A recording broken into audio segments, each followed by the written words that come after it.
go back 50 years to 1970s Italy and explore the archives of haute couture.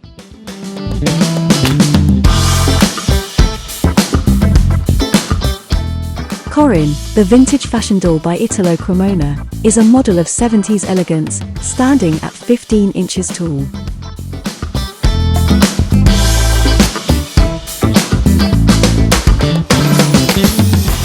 Her style and outfits perfectly capture the mood of the era.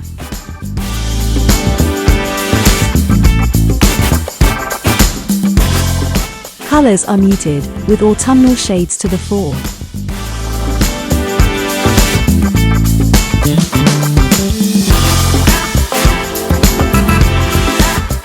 Fabric choices include bold checks, plaids, and rich solid colors in natural cotton, wool, denim, and tweed. The doll's designers had a keen eye on what was happening on the catwalks and in the streets of Rome and Milan. Corrine encapsulates the world of fashion during the 1970s. Always high style and never venturing into the wilder excesses of the time. The silhouettes reflect the period perfectly. There's a mix of A-line skirts and dresses, tailored jackets and form-fitting coats, as well as flouncy maxi dresses. The outfits offer a comprehensive overview of what the well-dressed Italian woman wore at the time. A history of fashion in miniature.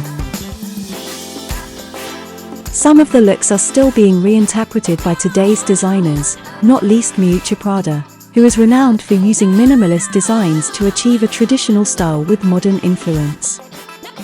The doll exudes elegance.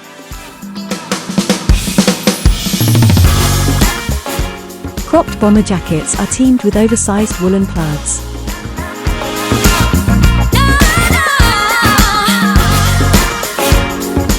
Tweeds in unexpected colors are to the fore.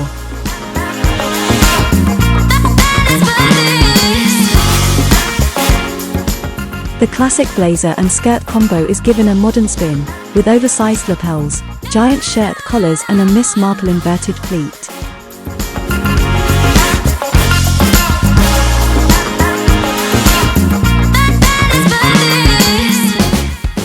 Outerwear is given as much attention to design as the rest of the doll's wardrobe. Corinne has an enviable collection of coats. Many of them would not look out of place on the rails of Maxi. Fabrics such as velour and fake fur are used. There is even an appearance of black leather, highly tailored and beautifully fitted. Of course, no fashion collection is complete without evening wear. And here Corrine does not disappoint, in this lavishly embroidered black taffeta ensemble, offset with a cream blouse with a high collar neckline. Italian through and through, Corrine was created in the north of Italy, near the Swiss border.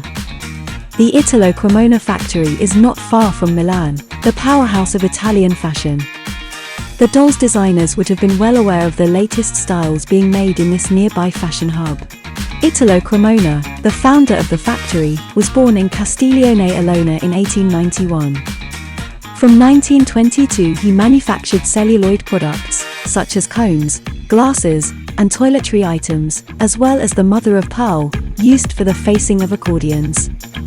Initially, he lived with his wife, Angela, in an apartment on the upper floor of the business.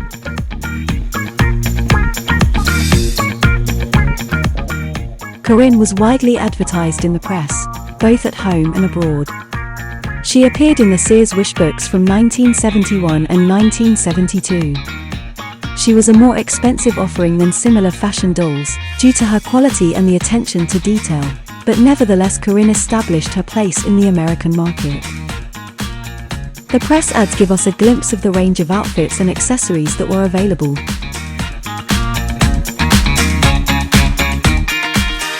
Her outfits reflected what fashionable young women aspired to at the time. Corrine was no stranger to outdoor sports. She was dressed for tennis, equestrian events, the beach, and even canoeing. Naturally, she had her own horse, as well as garden furniture, and other accessories, together with a wide range of backdrops, covering activities from saving lives in a hospital to the mundane weekly shop at the supermarket.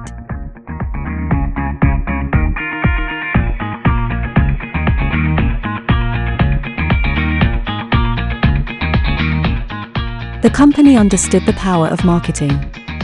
It was hard to escape the image of Corrine in Italian periodicals. Readers were left in no doubt as to the range of products available.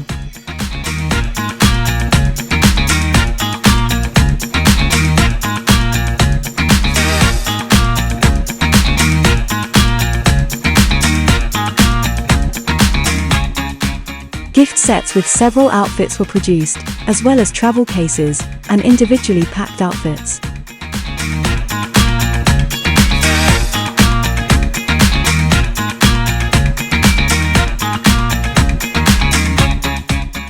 Later in the production, Victorian-styled dolls were made, the elegant range, although these are less popular with modern collectors than the on-trend 70s dolls.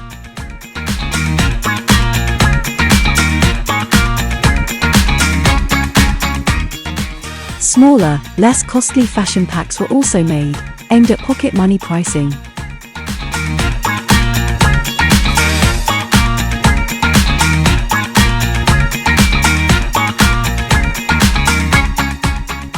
A little sister doll, Corrine, was also available, with her own line of outfits.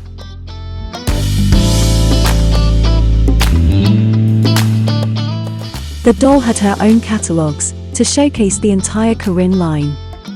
The dolls were photographed as if they were top fashion models.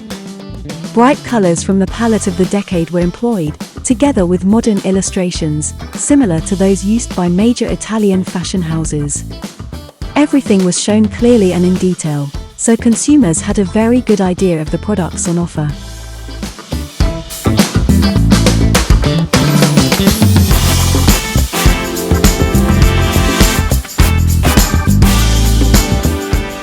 And now a little background history on the company.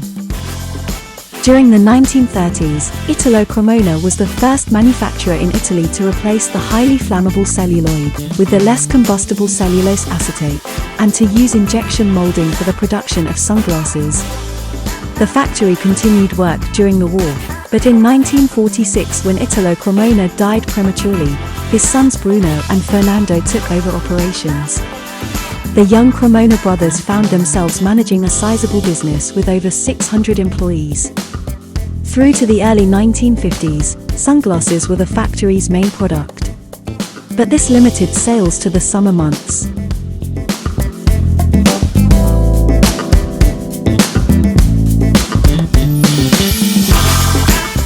To create year-round production, plastic dolls and toys were introduced. Amongst the output was an interlocking construction toy, called Plastic City, with a strong similarity to Lego.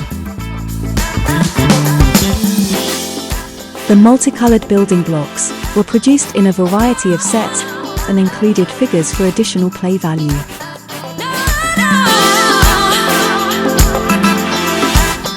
Doll production included Sissy, the twist-waist doll, the walking, talking, singing Rosanna, and Pepito, the doll that drinks and pees.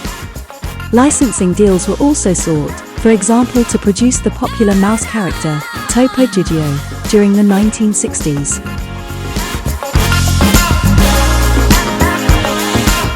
The fact that many versions of Corrine were produced wearing sunglasses is a nice link back to the manufacturer's history. In the summer of 1974, a catastrophic fire destroyed almost the entire factory and all of the warehouses. Out of this disaster came innovation, as production was streamlined and quality was improved. New departments were established for sculptors and designers, research laboratories, marketing and market research, and a photographic center.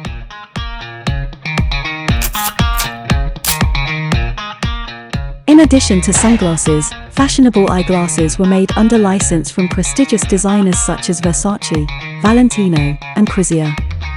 By adopting the most advanced technologies, in the early 80s the company produced between 15,000 and 20,000 spectacle frames a day. 1 million dolls, and 1,600,000 plastic city construction boxes.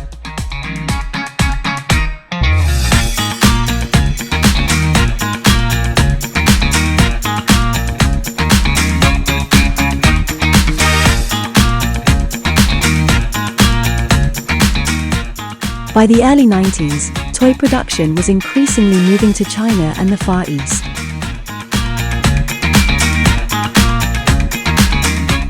As for many other Italian manufacturers, the Italo Cremona group retired the manufacture of dolls, as it was cheaper to import them directly from China.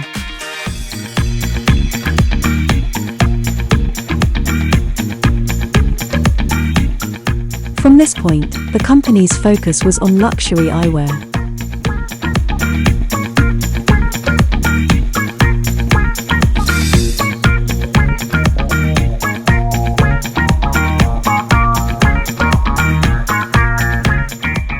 In recent years, the company has expanded its range of products into costume jewelry and a line of fashion accessories.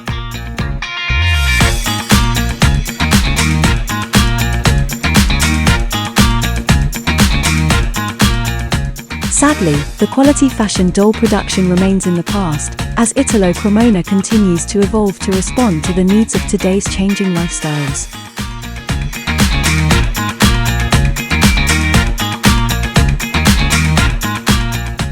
However, Corrine lives on as a collector's favorite.